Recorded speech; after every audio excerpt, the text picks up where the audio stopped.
Muy buenas tardes, mi nombre es Selena del Carmen. El día de hoy voy a presentar lo que es el siguiente trabajo sobre el tema de sistemas de archivo.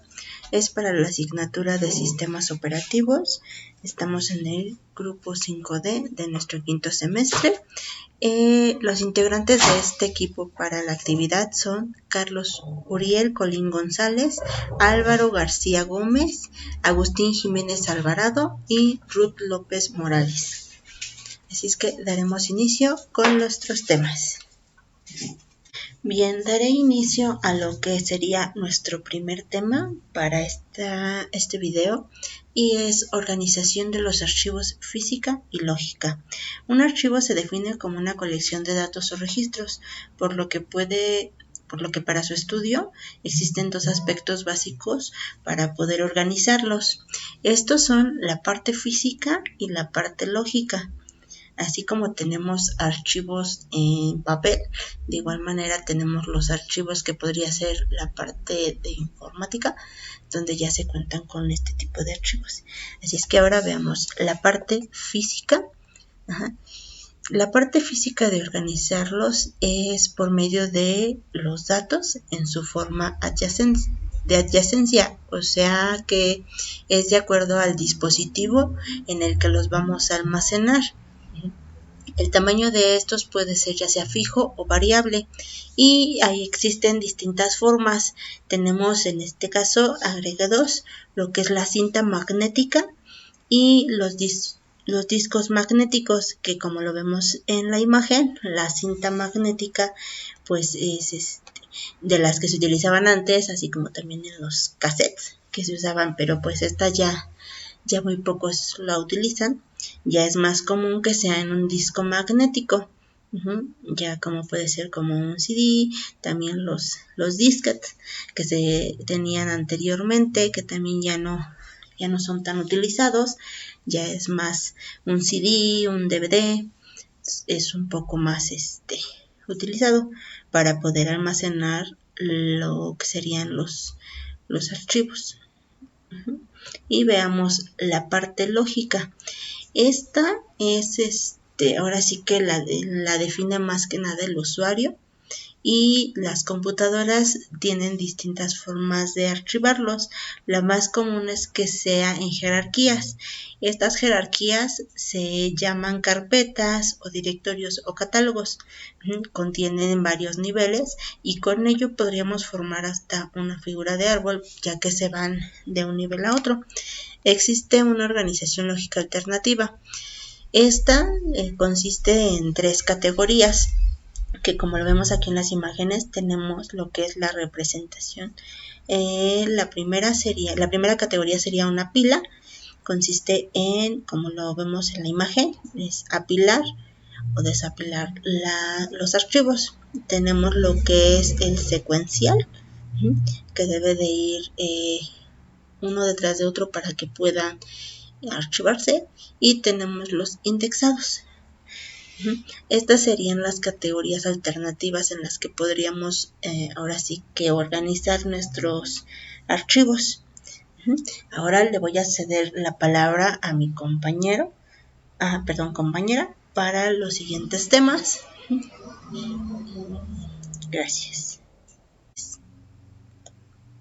Asignación del espacio de almacenamiento.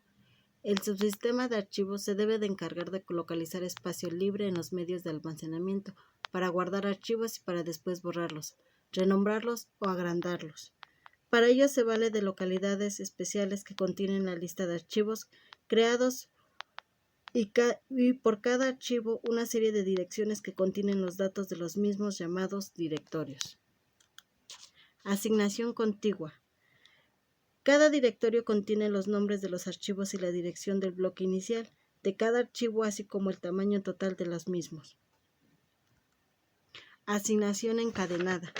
Con este criterio de directorios contienen los nombres de los archivos y por cada uno de ellos la dirección del bloque inicial que compone el archivo. En otras palabras, lo que se crea en el disco es una lista ligada.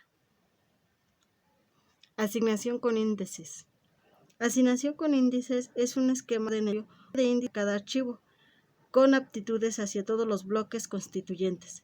Cuando se requiere leer un archivo o cualquiera de sus partes, se hacen uno el bloque de índices y la opción deseada. Algoritmos de planificación de peticiones.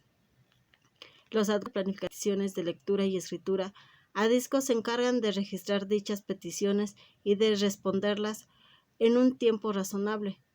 Los algoritmos más comunes para esta tarea son: primero en llegar, primero en ser servido, primero el más cercano a la posición actual, por explorar. El algoritmo primero en llegar y ser servidor tiene una ventaja, que este algoritmo es unidad y no causa sobrecarga, pero su desventaja es que no aprovecha para nada ninguna característica de las peticiones. El algoritmo primero en el más cercano y a la posición actual. Este algoritmo se ordena de acuerdo a las posiciones actuales de la cabeza lectora, sirviendo primero a aquellas peticiones más cercanas y reduciendo así el movimiento del brazo, lo cual constituye la ventaja principal de este algoritmo. Una desventaja de este algoritmo es que consiste en que pueda hacer solicitudes que se puedan esperando para siempre, en el infortunado caso de que existan peticiones muy alejadas y en todo momento estén entrando peticiones que estén más cercanas. Algoritmo por exploración.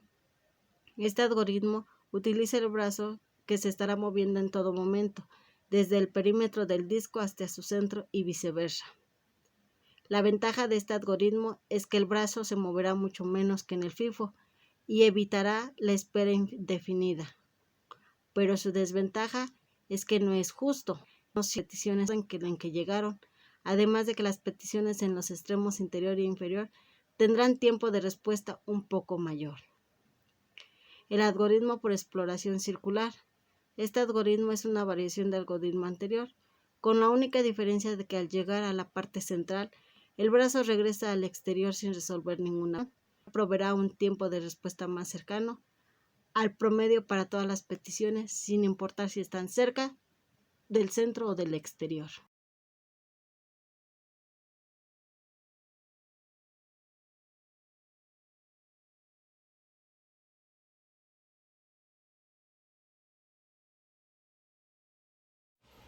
Métodos de acceso en los sistemas de archivo. Para poder utilizar la información almacenada en un archivo, las aplicaciones deben acceder a la misma y almacenarla en memoria. Hay distintas formas de acceder a un archivo. Los métodos de acceso se refieren a las capacidades que el subsistema de archivos provee para accesar dentro de los datos de los directorios y medios de almacenamiento en general. Estos se ubican en 5 formas generales, que es el acceso secuencial, el acceso directo, el acceso secuencial indexado, acceso aleatorio y las pilas. El método de acceso secuencial es el método más lento para la búsqueda de información en un archivo y consiste en recorrer los campos de un archivo uno a uno hasta llegar al registro deseado. Cuando se usa el método de acceso secuencial, lo único que se puede hacer es leer los bytes del archivo en orden, empezando por el principio. No se puede saltar de una posición del archivo a otra o leerlo desordenadamente. Si se requiere volver atrás, hay que volver al principio y releer todo el archivo hasta el punto deseado. Las operaciones más comunes son lectura y escritura. Acceso directo. Los archivos directos explotan la capacidad de los dispositivos de acceso directo, como lo son los discos magnéticos. Permiten accesar a cualquier sector o registro inmediatamente por medio de llamadas al sistema, como lo es la de la SIC. Se requiere un campo en cada registro. Sin embargo, aquí no hay concepto de ordenamiento secuencial. Se puede acceder a cualquiera. El archivo se considera como un conjunto de registros, cada uno de los cuales puede ser un byte. Se puede acceder al mismo desordenadamente moviendo el apuntador de acceso al archivo de uno a otro registro. El acceso aleatorio permite leer los registros en cualquier orden utilizando dos métodos para determinar el punto de inicio de lectura. Acceso directo indexado. Este tipo de acceso es útil para grandes volúmenes de información o datos. Consiste en que cada archivo tiene una tabla de apuntadores, donde cada apuntador va a la dirección de un bloque de índices, lo cual permite que el archivo se expanda a través de un espacio enorme. Consume una cantidad importante de recursos en las tablas de índices, pero es muy rápido para hacer búsquedas. Las pilas. La forma menos complicada de organizar de un archivo puede denominarse una pila. Los datos se recogen en orden en que llegan. Cada registro consta de una ráfaga de datos. Algunos ejemplos de estos puede ser el registro de longitud variable, conjunto variable de campos, operaciones soportadas por subsistemas de archivos.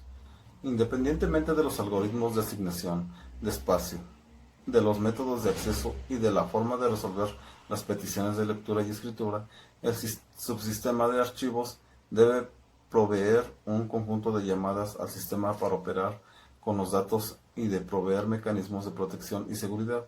Las operaciones básicas que la mayoría de los sistemas de archivos soportan son: crear. Nos permite crear un archivo sin datos con el propósito de indicar que ese nombre ya está usado y se debe de crear las estructuras básicas para soportarlo. Borrar. Eliminar el archivo y liberar los bloques para su uso posterior. Abrir. Antes de usar un archivo, se debe de abrir para que el sistema conozca sus atributos, tales como el dueño, la fecha de modificación, etc. Cerrar, close. Después de realizar todas las operaciones deseadas, el archivo debe cerrarse para asegurarse su integridad y para liberar recursos de su control en la memoria. Leer o escribir. Añadir información al archivo o leer el carácter o una cadena de caracteres a partir de la posición actual. Concatenar es la forma restringida de la llamada write, en la cual solo se permite añadir información al fin del archivo. Localizar, seq. Para los archivos de acceso directo se permite posicionar el apuntador de lectura o escritura en un registro aleatorio y a veces a partir del inicio o al final del archivo. Leer atributos. Permite obtener una escritura con todos los atributos del archivo especificado, tales como permisos de escritura, de borrado, de ejecución, etc. Poner atributos.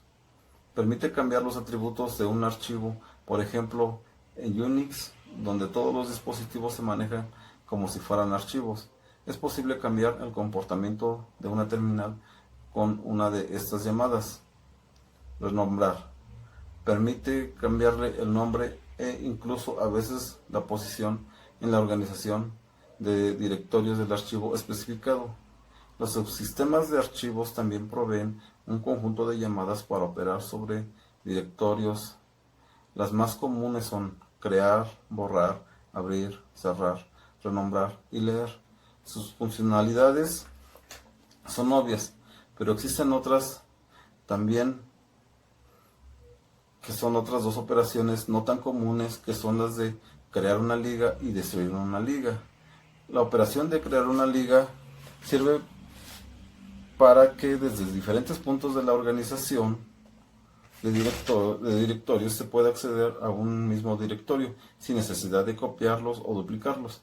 La llamada a destruir la liga lo que hace es eliminar esas referencias, siendo su efecto de eliminar las ligas y no al directorio real. El directorio real es eliminado hasta que la llamada a destruir liga se realice sobre él.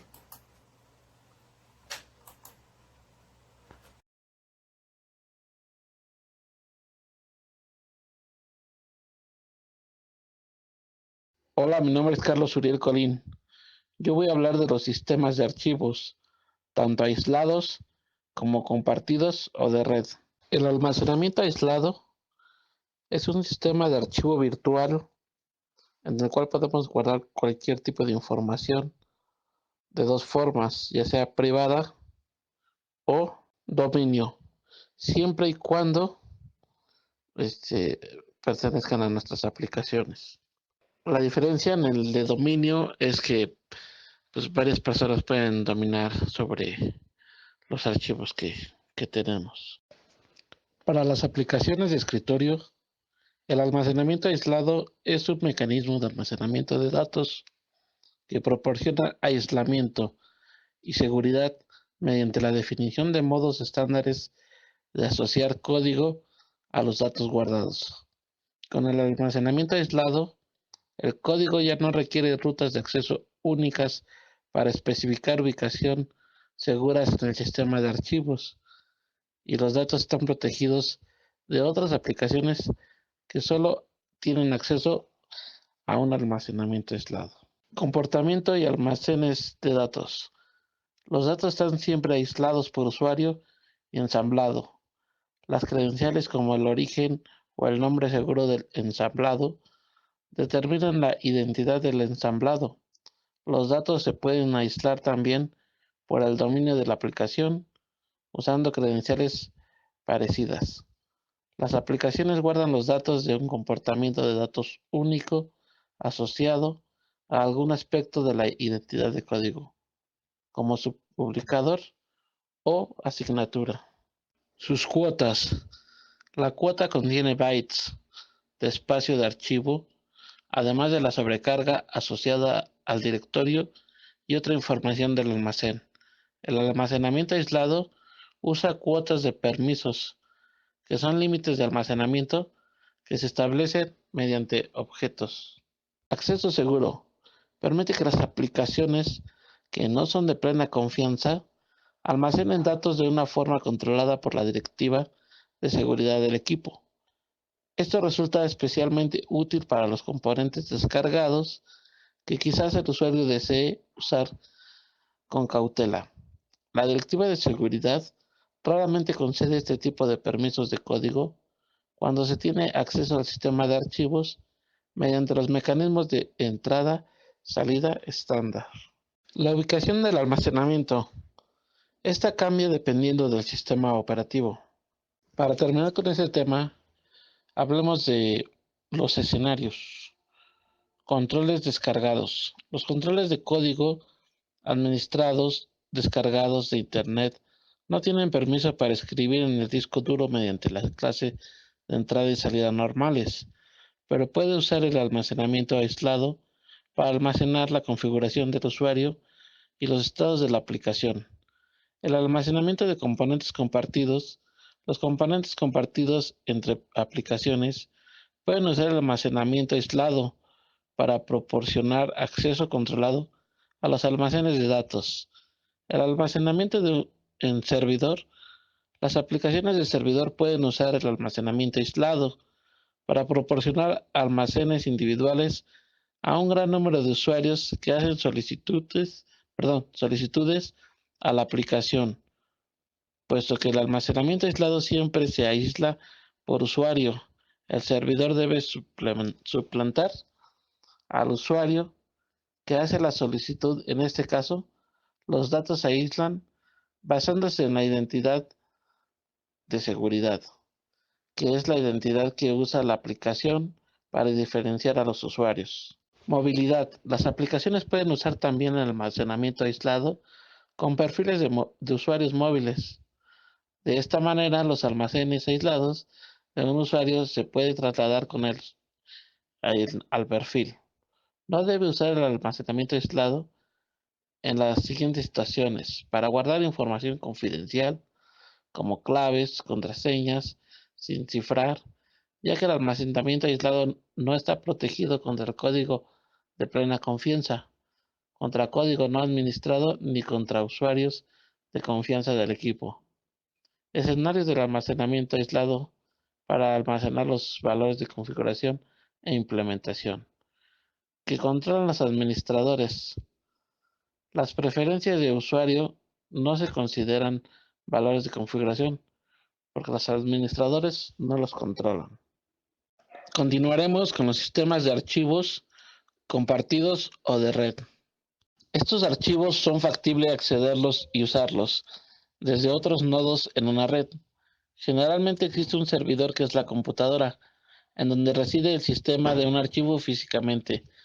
Y por otro lado están los clientes, que se valen del servidor para ver sus archivos y directorios, de manera como si estuvieran localmente en el cliente.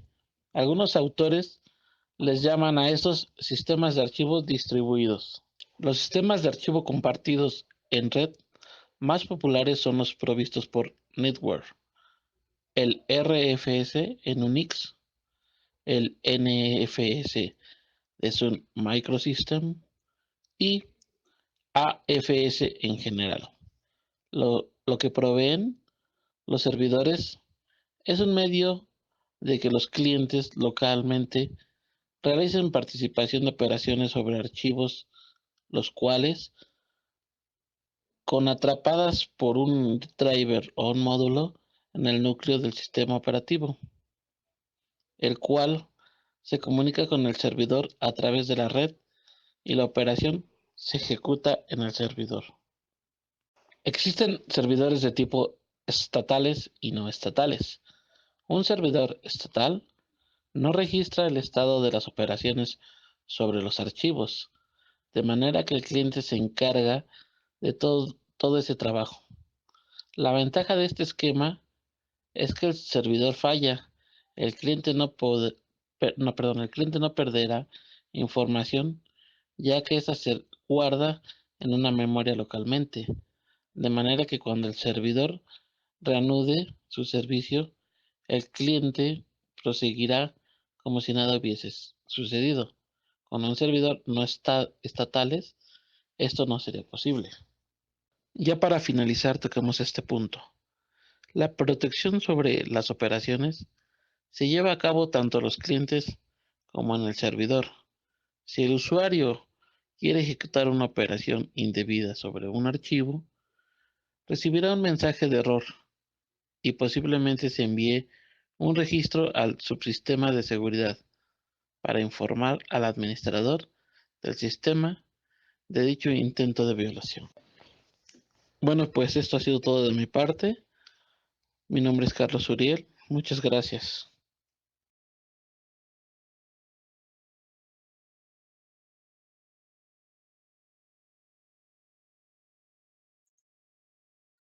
Hola, buenas tardes a todos. Conclusiones. Actualmente todas las aplicaciones de computadora necesitan de un sistema de archivos donde encontramos los elementos mínimos de información para ser administrados o procesados por el usuario o cualquier sistema operativo, y por ende es la parte principal que nos va a permitir almacenar y recuperar dicha información. Es muy importante conocer las bases en hardware y software necesario en la que se puedan usar los diferentes métodos de gestiones para ser almacenada o asignada la información que se usa de manera cotidiana, desde su fase de almacenamiento físico y lógico, y la estructura que debe mantener a fin de poder realizar las distintas operaciones, como editar, borrar, eliminar, y en general la administración y organización de la información contenida en nuestro sistema.